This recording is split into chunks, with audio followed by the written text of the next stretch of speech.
মন পৰশুৰাম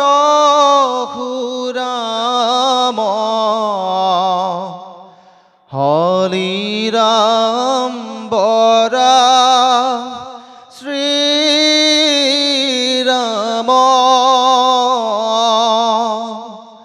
বুদ্ধ কল্কি নামে দহ আকৃতি ধৰিছা কৃষ্ণ তজু পাৱে কৰোঁ প্ৰণাম ৰাম তজু পাৱে কৰোঁ প্ৰণাম। কৃষ্ণ কৃষ্ণ। পবিত্ৰ বৈকুণ্ঠ আজি এই সমবেত সমূহ ভকত বৈষ্ণৱ আই মাতৃ সমস্ত যুৱক যুৱতীসকল হলগুৰি আঞ্চলিক শ্ৰীমন্ত শংকৰদেৱ কলাকৃষ্টি বিকাশ সমিতিৰ উদ্যোগত আৰু সমূহ হলগুৰিবাসী ৰাইজৰ সহযোগত হলগুৰি চাৰিআলি বৰনামঘৰত আজি মাধৱদেৱ গুৰুজনাৰ জন্ম জয়ন্তীত প্ৰথমেই আমি আপোনাসৱৰ শ্ৰীচৰণত ভক্তি ভৰা অঞ্জলি জ্ঞাপন কৰিছোঁ। আমাৰ মাজত নতুনকৈ এজন ব্যাখ্যাকাৰ আমি পাইছোঁ। ঘোষাৰ ব্যাখ্যাত সেই ব্যাখ্যাকাৰজন বিশেষভাৱে আপোনালোকক আপ্লুত কৰিব। যিহেতু আজি বৰহাৰপু মাধৱদেৱৰ জন্ম জয়ন্তী, মই থুলমূলকৈ মাধৱদেৱৰ অকণমান জীৱনী আপোনালোকৰ আগত কৈ গুৰুজনাৰ চৰণত আমি সেৱাভাগ নিবেদন কৰিব বিচাৰিছোঁ। সেইজনাই আমাৰ মহাপুৰুষ শ্ৰী শ্ৰী মাধৱদেৱ, যিজনে অসমীয়া জাতিক এজন পৰম গুৰুৰ সন্ধান দিলে। যদি মহাপুৰুষ মাধৱদেৱৰ জন্ম নহ'লহেঁতেন, অসমীয়া জাতিয়ে কাক গুৰু মানিম এইটোকে সিদ্ধান্ত লোৱাত হয়তো খেলি মেলি লাগিলেহেঁতেন। কৈছে নাৰদে দিলন্ত তিনি কতপা আক নমানিবে কোননো লপা। একেদৰে মহাপুৰুষ মাধৱদেৱ গুৰুজনাই তিনিটা কতপা দি আমাক সাৱধান বাণী কৰি শুনাইছে। আৰু শ্ৰীমন্ত শংকৰ হৰি ভকতৰ জানা যেন কল্পতৰু তাহান্ত বিনাই নাই নাই নাই আমাৰ পৰম গুৰু।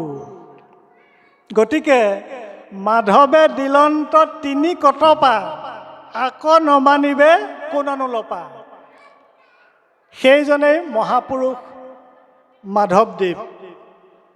তেখেতৰ জন্ম কাহিনী আমি সকলোৱে জানো। মণি কাঞ্চনৰ বিষয়ে আমি সকলোৱে শুনিছোঁ হওক। সেইজনা মহাপুৰুষ মাধৱদেৱে আমাক যুগ ধৰ্মৰ সিদ্ধান্ত দিলে। মহাপুৰুষ মাধৱদেৱৰ নামঘোষা শাস্ত্ৰভাগ যদি ৰচিত নহ'লহেঁতেন, আমি কলিকালৰ মানুহবোৰে কি কৰিব লাগে কি কৰিব নালাগে তাকে হয়তো আমি সিদ্ধান্ত গ্ৰহণ কৰিব নোৱাৰিলোহেঁতেন। যুগ ধৰ্মত কি বুলি কৈছে? সত্য যুগে ধ্যান, তেতা যুগে যজ্ঞ, দাপৰ যুগত পূজা, কলিত শৰীৰ কীৰ্তন বিনাই আউৰ নাহিকে দুজা।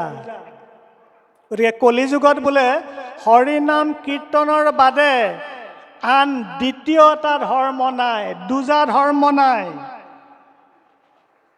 অৰ্থাৎ আন যুগত তেতিয়াহ'লে ধৰ্মত দুজা আছিলে নেকি? সত্য যুগ, দাপৰ যুগ, তেতা যুগৰ ধৰ্ম দুটা দুটা আছিলে নেকি?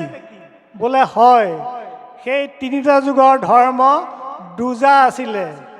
এটা যুগ ধৰ্ম আৰু এটা নাম ধৰ্ম।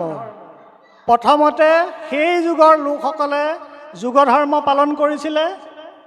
তাৰ পিছত ভক্তি মাৰ্গক আশ্ৰয় লৈহে সেই যুগ ধৰ্মৰ ফলটো তেওঁলোকে পাইছিলে। এৰাম সত্য যুগে ঋষি হবে ধৰিয়া সমাধি, যাৰ যেন ফল পাৱে কৃষ্ণ কৱাৰাধি। তাহাতো কৃষ্ণৰ দশ নাম যদি লয়, সমাধিৰ ফল যোগী তেবেহে পাৱয়। গতিকে সত্য যুগৰ যুগ ধৰ্ম আছিলে ধ্যান। সেই ধ্যান কৰাৰ পিছত গোবিন্দৰ বোলে 10টা নাম লোৱাৰ পিছতহে সেই যুগ ধৰ্মই কাম কৰিছিলে। অৰ্থাৎ ধৰ্ম 2টা মানিছিলে, সত্য যুগৰ যুগ ধৰ্ম 2 আছিলে। ত্ৰেতা যুগত কি? এৰাম নিয়মে সংযমে চিত্ত সাৱধান কৰি, ত্ৰেতা যুগে নানাবিধ যজ্ঞ যজি হৰি, মাধৱৰ 8 গোটা নামক ওচৰে, তেবেহে যজ্ঞৰ ফল পাৱে সিটো নৰে। ত্ৰেতা যুগৰ যুগ ধৰ্ম আছিলে যজ্ঞবিলাক কৰিলে। তাৰপিছত গোবিন্দৰ বা মাধৱৰ বা কৃষ্ণৰ 8টা নাম লোৱাৰ পিছতহে তেওঁলোকৰ যজ্ঞই ফল দিছিলে। গতিকে ত্ৰেতা যুগৰ যুগ ধৰ্ম আছিলে 2। দাপৰত বোলে কি আছিলে? দাপৰত কিজনী 2 নহয় নেকি? বোলে নহয়, দাপৰতো 2। ৰাম নানা তন্ত্ৰে মন্ত্ৰে পূজা কৰি দাপৰত, শৰীৰ দ্বাদশ নাম জপয় সতত।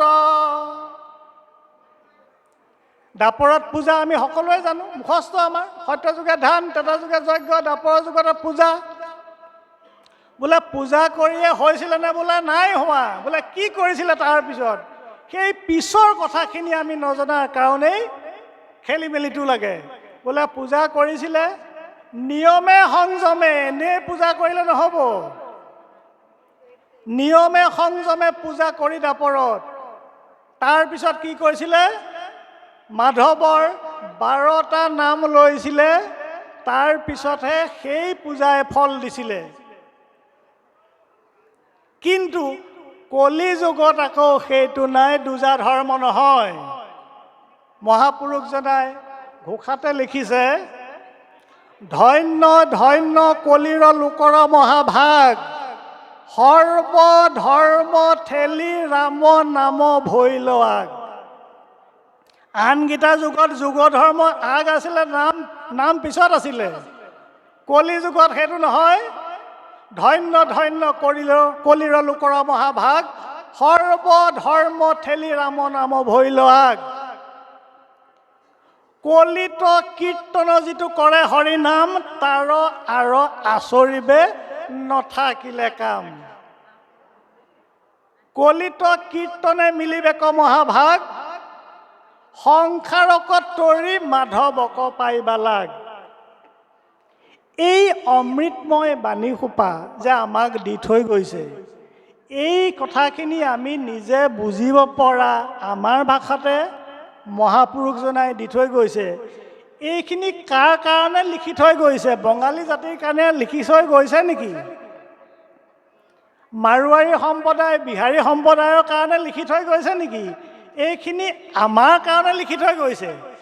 আমাৰ কাৰণে লিখি থৈ যোৱা এই সম্পদখিনি আমি যদি অধ্যয়ন নকৰোঁ, অধ্যয়ন কৰি সেইমতে যদি বুজি বাজি আমি নচলোঁ, কোন চলিব?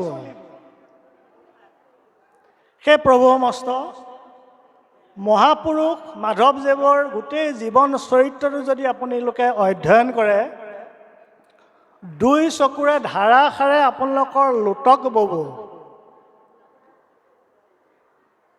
যিজনা বঢ়াৰ পুৱে পৰম গুৰু শ্ৰীমন্ত শংকৰদেৱ গুৰুজনাই প্ৰতিস্থাপন কৰা এক শৰণ হৰিনাম ধৰ্মক প্ৰচাৰ প্ৰসাৰ কৰাতেই গোটেই জীৱনটো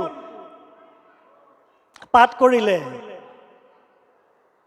জোৰোণৰ আঙঠি পিন্ধোৱা ছোৱালীৰ ঘৰলৈ দ্বিতীয়বাৰ যাবলৈ সময় নহ'ল আৰু নিজে কোনোদিন গুৰু বুলিবলৈ কাকো নিদিলে। গৌমাৰ গোবিন্দ নামৰ মাধৱদেৱৰ প্ৰিয় এজন বৰ ভাল শিষ্য আছিলে। 7খন নাৱত বয় বস্তুৰে ভৰা 7খন নাও লৈ মাধৱদেৱৰ গুৰিলৈ আহিলে। সুধিছে আৰু পাৰত থকা মানুহখিনিয়ে, বোলে তুমি কোন? বোলে মই মাধৱদেৱৰ শিষ্য। কথাষাৰ মাধৱদেৱৰ কাণত পৰিলেগৈ। মাধৱদেৱে সেই কথাষাৰ শুনাৰ পিছত 5 দিনলৈকে গৌমাৰ গোবিন্দক লগ নিদিলে। খঙত বোলে কোনদিনা মই তোৰ গুৰু হৈছিলোঁ, কোনদিনা তই মোৰ শিষ্য হৈছিলি? তই যে মাধৱদেৱৰ শিষ্য বুলি ক'লি, চিনাকিটো দিলি, এইটোৱেই খং। তাৰপিছত কিন্তু মাধৱদেৱক বুজাব পৰা ব্যক্তি এজনে আছিলে, নাৰায়ণ দাস ঠাকুৰতা। নাৰায়ণ দাস ঠাকুৰতা মাধৱদেৱৰ একেবাৰে অভিন্ন অংগ, একেবাৰে নলে গলে লগা প্ৰিয়তম বন্ধু। নাৰায়ণ দাস ঠাকুৰতাই যেনিবা সেই জঞ্জালটো মাৰিলে। তাৰপিছত গৌমাৰ গোবিন্দক সিদ্ধান্ত দিলে মাধৱ পুৰুষে যে আমাৰ গুৰু এজনেই, মাধৱদেৱ কেতিয়াও গুৰু নহয়। এই গোটেই কথাখিনি মাধৱদেৱৰ ভনীয়েক উৰ্বশী, তেওঁৰ স্বামী ৰামদাস, তেওঁৰ পুত্ৰ ৰামচৰণ ঠাকুৰ, যি গোটেই জীৱনটো মাধৱদেৱ মহাপুৰুষৰ লগতে আছিল, তেওঁৰ গুৰুচৰিত পুথি আছে। আৰু ৰামচৰণৰ পুতেক দৈতাৰী ঠাকুৰ মাধৱদেৱৰ নাতিনীয়েক হৈছে আৰু মোমা ককাক। এই দুজনৰ চৰিত পুথি দুখনত মাধৱদেৱৰ জীৱনৰ বিষয়ে বিস্তৃতভাৱে আমি অধ্যয়ন কৰিবলৈ পাওঁ আৰু বিশ্বাসযোগ্য, কাৰণ নিজে লগ পোৱা নিজৰ মোমায়েকৰ কথা আনসকলতকৈ বেছিকৈ জানিব। মই থুলমূলকৈ মাত্ৰ মাধৱদেৱ গুৰুজনেনো আমাৰ এক শৰণ হৰিনাম ধৰ্মটো প্ৰতিষ্ঠা কৰিবলৈ, আমাৰ সমাজখন সংস্কাৰ কৰিবলৈ কি কি অমূল্য সম্পদখিনি দি থৈ গৈছে, মাত্ৰ তাৰে থুলমূলকৈহে 2-এটা কথা আপোনালোকক জনাইছোঁ। আমাৰ মাজত এগৰাকী বিদগ্ধ পণ্ডিত বুলিয়ে কৈছোঁ, আমাৰ শৈশৱ শইকীয়া ডাঙৰীয়া আছে, তেৰাৰ ব্যাখ্যাৰে আপোনালোকক আপ্লুত কৰিব। ইমানকে কৈ বৰ্তমানলৈ মোৰ এই ব্যাখ্যাটো সামৰণি মাৰিছোঁ।